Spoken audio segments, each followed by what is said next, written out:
शुरुआत में ही कहा था, यहीं पर मेरा प्रेस कॉन्फ्रेंस था, आपके पीछे मैंने कहा था कि मैं लोकसभा का चुनाव अपनी मर्जी से लड़ूंगा और गिरिडीह लोकसभा को मैंने प्रीफर किया था। धनबाद लोगों की मांग थी, लेकिन धरना देने के लिए, किसी को मुआवजा दिलाने के लिए, किसी को नियोजन दिलाने के लिए, तो ऐसा नहीं। हम लोग तो जनता के लिए अपना सर्वस्व न्यौछावर कर चुके हैं। जाने का उद्देश्य यही था कि हम झारखंड के विषयों को उनसे साझा कर सकें और उन विषयों पर निदान कैसे हो, आने वाले विधानसभा चुनाव में हमारी स्थिति क्या हो, उन विषयों पर बात करते हैं। मैं झारखंड के आने वाले विधानसभा चुनाव के लिए तमाम राज्यवासियों को संदेश देना चाहता हूं कि इस बार ऐसे युवाओं का चयन करें जो राज्य के हित के साथ लड़ाई जो चली आ रही है उसको विराम लगाते हुए एक बेहतर नीति बनाई जा सके। तक लेकर आने का प्रयास किया, इसके लिए आप सबों का हम लोग तहे दिल से अभिनंदन करते हैं।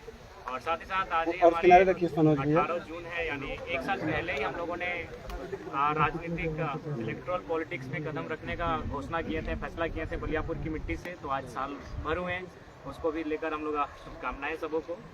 और साथ ही साथ झारखंड के तमाम मतदाताओं को आभार प्रकट करते हैं, क्योंकि वहाँ मैक्सिमम जो होते हैं वो मैक्सिमम ही सबके सब एजुकेटेड लोग होते हैं, सब सरकारी नौकरी, अर्ध सरकारी नौकरी को करने वाले लोग होते हैं। और उन्होंने सबसे ज़्यादा मत मेरे पक्ष में किया है, लगभग 5। और साथ ही साथ केंद्र में जो नई सरकार बनकर आई है उनको हम बधाई देंगे, उनको शुभकामनाएं देंगे और उनसे अपेक्षा रखेंगे कि सबसे पहले जो नीट का मामला सामने आया है, जिसको लेकर काफ़ी चर्चाएं हो रही है, पूरे देश में माहौल गर्म है, इस नीट में जो समस्याएं आई है समाधान किया जाए। क्योंकि आज लाखों करोड़ों युवाओं का भविष्य इन परीक्षाओं में तय होता है, इन परीक्षाओं के माध्यम से अपने भविष्य को तय करते हैं। तो जो नई सरकार देश में बनकर आई है उनसे मेरी अपील होगी झारखंड के तमाम मीडिया हाउस के माध्यम से इस समस्या का निदान हो। और साथ ही साथ जो भी हमारे प्रत्याशी जीत कर आए हैं, मैं उनसे इस बात की अपील करूंगा जो पूर्वाग्रह की राजनीति ना करेंगे, वो किसी बूथ को गिनकर किसी के सहयोग करने की राजनीति ना करेंगे। मैं उनसे अपेक्षाएं रखता हूँ और अपनी शुभकामनाओं के साथ मैं झारखंड के आने वाले विधानसभा चुनाव के लिए तमाम राज्यवासियों को संदेश देना चाहता हूं कि इस बार ऐसे युवाओं का चयन करें जो राज्य के हित के साथ लड़ाई जो चली आ रही है उसको विराम लगाते हुए एक बेहतर नीति बनाई जा सके। आपकी सवाल। तो आप लोग विधानसभा में क्या रणनीति है आप लोगों का चुनाव लड़ने का? देखिए, विधानसभा के चुनाव हम लोग प्रयास करेंगे कि बहुमत की सीटों पे लड़े। यानी मान के चलिए हम लोग 8 लोकसभा की सीटों के चुनाव लड़े थे, तो 8 × 6 = 48, शायद चतरा और हजारीबाग में 5-5, 46 सीटें तो हमारे अंदर आ ही रही हैं। तो उन 46 सीटों पे तो लड़ना ही है। उसके बाद हम लोग जमशेदपुर में प्रत्याशी नहीं दिए थे, खूंटी पे नहीं दिए थे, गोड्डा में नहीं दिए थे। तो हमें लगता है इन 3 लोकसभा में हम लोग जाएंगे, वहाँ हमारे वोटर्स हैं, वहाँ हमारे कार्यकर्ता हैं। तो हमें लगता है कि 55 के आसपास विधानसभा सीटों पर हम लोग चुनाव लड़ते हुए दिखेंगे। तो क्या आप लोग निर्दलीय लड़ेंगे? नहीं, देखिए दिल्ली इसी क्रम में गए थे। दिल्ली जाने का कार्य डेमोक्रेसी का स्कूल में भी शामिल होना था और चुनाव संबंधित इलेक्शन कमीशन से जानकारियों को भी लेना था। तो हमें लगता है 15 से 25 दिनों के दरमियान हमारी पार्टी का सिंबल भी अलॉटमेंट होने की संभावना बन जाएगी और पार्टी को रजिस्ट्रेशन नंबर भी अलॉटमेंट हो जाएगी। तो पहले Indian school of democracy, JNU, जहाँ देश और राज्य के तमाम मुद्दों पर विचार और विमर्श किया जाता है, तो उसी उद्देश्य के साथ मैंने उन आमंत्रण को स्वीकार किया, चाहे इंडियन स्कूल ऑफ डेमोक्रेसी का मामला हो या फिर JNU का मामला हो। और साथ ही हम लोग वहाँ एग्रीकल्चर यूनिवर्सिटी भी गए थे, वहाँ के भी तमाम रिसर्च स्कॉलर से मिले जहाँ झारखंड के भी युवा हैं। तो वहाँ जाने का उद्देश्य यही था कि हम झारखंड के विषयों को उनसे साझा कर सकें और उन विषयों पर निदान कैसे हो, आने वाले विधानसभा चुनाव में हमारी स्थिति क्या हो, उन विषयों पर बात करते विधानसभा चुनाव आप लड़ने जा रहे हैं, तो आपका मुद्दा फिर क्या होगा? देखिए, विधानसभा का चुनाव राज्य के मुद्दों पर आएंगे। राज्य का सबसे ज्वलंत मुद्दा अभी छात्रों की निराशा है और छात्रों की जो हताशा है वो हमारा एक महत्वपूर्ण मुद्दा रहेगा। हम लोग सरकार में आते हैं तो सबसे पहला हमारा प्राथमिकता जो रहेगा इस राज्य में नियमित परीक्षाएं होंगी और फ्री एंड फेयर एग्जाम लिए जाएंगे। अगर उसमें किसी प्रकार की गड़बड़ी होगी तो उसमें उच्च से उच्च पदाधिकारी क्यों ना है उन्हें बिल्कुल बर्खास्त किया जाएगा। उनके साथ किसी प्रकार की कोताही नहीं बरती। पहली बार लड़े चुनाव, 8 लाख से ज़्यादा वोट आपके उम्मीदवारों को मिला है। आजसू पार्टी जो है वो अब एक तरह से अगले विधानसभा चुनाव तक का जो है रोड मैप उन्होंने जारी किया और उन्हीं इलाकों को वो फोकस कर रहे हैं जिन इलाकों में आपकी अच्छी खासी बैठ रही वोट आपको मिला है। तो आप कैसे देखते हैं, आपके लिए क्या आजसू आज की तारीख में चुनौती है या है, तो फिर कैसे निपटेंगे उससे? क्या मेरे लिए कोई एक विशेष दल हमारी चुनौती नहीं है, क्योंकि मैंने वहाँ से वोट लाए जहाँ से आजसू के अलावा बाकी पार्टियाँ थे। जैसे मैंने बेरमो से 53,000 वोट गेन किया, वो कांग्रेस की सीट है, पारंपरिक सीट है कांग्रेस की। मैंने टुंडी से भी 60,000 वोट लाए, वो झारखंड मुक्ति मोर्चा की सीट है। मैंने डुमरी से 90,000 वोट लेकर आया हूँ, 90,000 मैंने, वो झारखंड मुक्ति मोर्चा की पारंपरिक सीट है। तो ऐसा नहीं है, किसी एक दल से हमारी लड़ाई नहीं है, हमारी लड़ाई एक विचारधारा की है। और ये जो फिलहाल जो पॉलिटिक्स कर रहे हैं उससे जनता कहीं ना कहीं कट रही है। हाँ, नो डाउट हमें समय लगेगा, लेकिन आने वाले दिनों में झारखंड की पॉलिटिक्स में हम लोग बेहतर स्थिति में होंगे और एक बेहतर क्षेत्रीय पार्टी के रूप में होंगे। अकेले लड़ेंगे आप? जी, फिलहाल हम लोग विधानसभा के चुनाव अकेले लड़ेंगे। जयराम जी, ये देखा गया चुनाव में कि केवल एक जाति विशेष का वोट दादा, आपको हम हाथ आपसे में हुआ। करवत प्रार्थना करना चाहेंगे, आप सभी लोग इंटेलेक्चुअल लोग हैं, एकेडमिक लोग हैं, मीडिया हाउस के लोग, अब इस सवाल से हमें बचने दिया जाए, इस सवाल से हमें रहम किया जाए। 3.5 लाख एक जाति के वोट नहीं है। आप एक एक बूथ को सर्वे कर लीजिए, एक एक गांव, एक एक पंचायत का सर्वे कर लीजिए, 3.5 लाख वोट एक जाति के नहीं है। हाँ, ये सच्चाई है।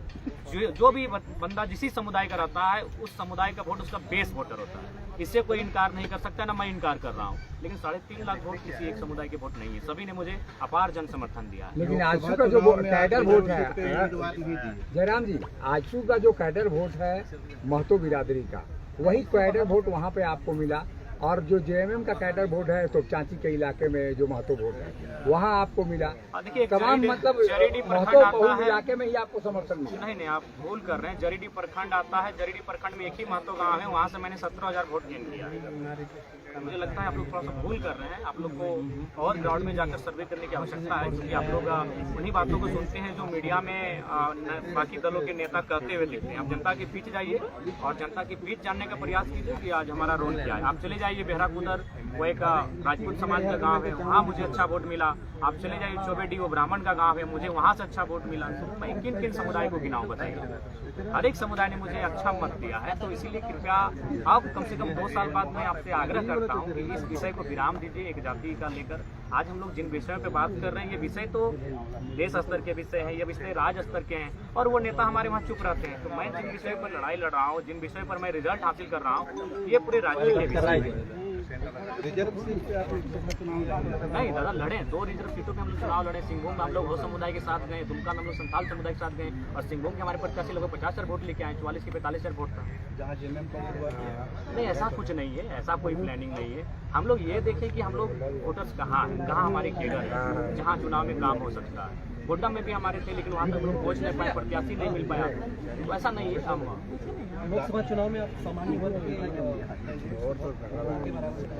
देखिए, एक्चुअली लोग विधानसभा चुनाव में दिखेंगे, निसंदेह हम लोग गोड्डा के लिए भी प्रीफर किए थे कि उस सीट पर हम लोग सामान्य प्रत्याशी को रखें, लेकिन नहीं प्रत्याशी सामने आए। देखिए, सामान्य वर्ग कहीं ना कहीं थोड़ा सा आज के मैंने डेट में भी संपन्न है, तो इसलिए थोड़ा सा लेट लगेगा। उस समुदाय के बीच हमें आने में थोड़ा लेट लगेगा, लेकिन वे भी दिल खोल के तैयार हैं। ये बच्चे जो आ रहे हैं राजनीति में, उनका स्वागत करेंगे। तो निसंदेह सामान्य वर्ग के लोग भी हमारा स्वागत करेंगे, उनके बीच भी हम लोग। गांधी उपचुनाव हम लोग इसलिए नहीं लड़ पाएंगे, लोकसभा का चुनाव उसी तारीख को था, हम लोग नहीं मैनेज कर पाएंगे, क्योंकि हमारा व्यवस्थित कोई टीम नहीं था, और व्यवस्थित टीम नहीं होने के कारण हम लोग इन चीजों को हैंडल नहीं कर पाए। विधानसभा से चुनाव लड़ेंगे। देखिए, मैंने शुरुआत में ही कहा था, यहीं पर मेरा प्रेस कॉन्फ्रेंस था, आपके पीछे मैंने कहा था कि मैं लोकसभा का चुनाव अपनी मर्जी से लड़ूंगा, और गिरिडीह लोकसभा को मैंने प्रीफर किया था। धनबाद लोगों की मांग थी, लेकिन विधानसभा का चुनाव हम लोग प्रयास करेंगे कि जनता की राय के आधार पर लड़ेंगे। तो फिलहाल तय नहीं हो पाया, लेकिन उम्मीद है कि यह बहुत जल्द तय हो जाएगा कि विधानसभा का चुनाव हम कहाँ से। जयराम जी, युवाओं को काफी अपेक्षा आपसे उम्मीद है, और वो लोग शिक्षा को लेकर, जैसे पेपर लीक हो रहा है, उसको लेकर आपसे काफी उम्मीद रखते हैं। और क्योंकि आप चुनाव लड़ चुके हैं, तो आगे की क्या रणनीति होगी आपको? 2018 केस का डिग्री अभी तक मुक्ति नहीं किया गया। देखिए, उन सब विषयों पे हम लोग लगातार मुखर होकर बोले हैं। आज हमारे बीच हमारे बड़े सड़क में धरने के माध्यम से, तो हम लोग अगर सदन में नहीं तो सड़क से तो लड़ाई लड़ी रहे हैं, सड़क से तो लगातार अपनी आवाज को बुलंद कर रहे हैं। हमारा जो उन चीजों पर हम लोग कभी पीछे नहीं हटे। हम लोग कभी भी आवाज उठाने से, यहाँ तक आज मेरे ऊपर भी 13 FIR है, एक भी व्यक्तिगत FIR नहीं है। FIR क्यों मिला है? न किसी कंपनी में धरना देने के लिए, किसी को मुआवजा दिलाने के लिए, किसी को नियोजन दिलाने के लिए। तो ऐसा नहीं, हम लोग तो जनता के लिए अपना सर्वस्व निछावर कर चुके हैं। उतना छोड़िए, आज हम लोग घर का दृश्य नहीं जानते कि मेरे घर का दृश्य क्या है। घर में न जाने कितनी प्रकार की घटनाएं घटी, लेकिन हम लोग घर तक नहीं जा पाए, घर तक कदम नहीं रख पाए। हम लोगों ने सब सब कुछ अपना झारखंड को ही परिवार माना है, झारखंड को ही अपना घर माना है और पूरे झारखंड वासियों के लिए हमने अपना सर्वस्व न्यौछावर करने का प्रयास किया है। पैसा वाला हम लोग नहीं है, तो आप लोग कैंडिडेट्स का नाम घोषणा कब कर रहे हैं? क्योंकि विधानसभा चुनाव उसमें देखिए, सबसे पहले बात मैं आप सबों से भी एक बार आग्रह करूंगा, क्योंकि आप लोग का प्यार मिला है इसके लिए हम लोग हकदार भी थे, क्योंकि झारखंड के माध्यम से हम लोग देश की पॉलिटिक्स को भी एक अच्छा संदेश दिए कि हम लोग बिना पैसे की पॉलिटिक्स किए, तो एक बहुत सुंदर संदेश गया है। आसान नहीं है कि आप बिना पैसे से 8 लाख वोट गेन करते हैं। ये फिलहाल आज के दौर में 21वीं सदी में जिस प्रकार आज देश का माहौल है, उस माहौल में आप 8 लाख वोट बिना पैसा खर्च करके गेन करते हैं, तो ये कहीं ना कहीं बहुत बड़ा संदेश है, एक सकारात्मक संदेश है भारत के लोकतंत्र के लिए। और उस हिसाब से मैं सभी का धन्यवाद देना चाहूँगा। और बिल्कुल हम लोगों ने कहीं भी मैं अगर अपने गिरिडीह लोकसभा की बात करूं तो 2200-2300 के आसपास बूथ थे, उनमें हमको लगता है 1200 से 1300 के बीच ही हमारे एजेंट बैठ पाए थे। 1000 बूथों पे हमारे एजेंट भी नहीं बैठ पाए थे, लेकिन वहां से हमें अच्छा वोट मिला। एक तो बेहतर संकेत हम लोग दिए हैं। बीजेपी की ओर से डॉक्टर हेमंत बिस्वा पूरा देश एक चुनाव में बटा हुआ है, या इंडिया के साथ या इंडिया के साथ। आपको लगता है कि 2 खेमों को इग्नोर करके बीच का रास्ता निकाल करके आप कहां तक पहुंच पाएंगे? आपको लगता है कि त्रिकोण भले ना हो अगर पोस्टल अलायंस आपको करना पड़ेगा चुनाव के बाद? देखिए, अगर अपने मुद्दे लड़ेंगे, अपने सामर्थ्य के दम पर लड़ेंगे। सोशल मीडिया में चर्चा चल रहा है कि जयराम जी बीजेपी के साथ जा सकते हैं। देखिए, सबसे पहला बात ऐसा कोई बात नहीं है। आप देखिए, लोग तो बहुत सारी कहानियां बनाएंगे, बहुत सारे किस्से भी सुनाएंगे आपको, और उन किस्सों से, उन कहानियों से फिलहाल मेरा कोई संबंध नहीं है। इस बात को मैं आज आपके माध्यम से पूरी तरह से के माध्यम से आप लोगों को बताया, इससे हमारा इंडियन स्कूल ऑफ डेमोक्रेसी लड़ने वाले हैं आगामी विधानसभा चुनाव में। देखिए, ये जनता की राय है और जनता की राय को स्वीकार करेंगे। ऐसा चर्चा है, इसलिए मैंने जी 2 सीटों पर चर्चा हो रहा है। कौन सीट होगा? देखिए, आप वो तो कंफर्मेशन नहीं हुआ है, लेकिन 2 सीटों पर चुनाव लड़ने की डॉक्टर लंबोदर महतो गोमिया से विधायक है आज, उन्होंने कहा है कि चुनौती स्वीकार कर और गोमिया से चुनाव लड़ेंगे। देखिए, ऐसे तो अगर ज्यादा वो कहेंगे तो चुनौती को स्वीकार कर ही लेंगे। वहाँ पे मेरा 70,000 वोट आया है, क्योंकि दूसरे स्थान पर रहे माननीय विधायक जी दूसरे। तो मैं आपको मजेदार कहानी सुनाना चाहूंगा। गिरिडीह लोकसभा में माननीय सांसद के जितने प्रतिनिधि हैं, जितने ग्रामीण प्रतिनिधि हैं, आप उनका बूथ चेक कीजिए, पूरी तरह पीटे।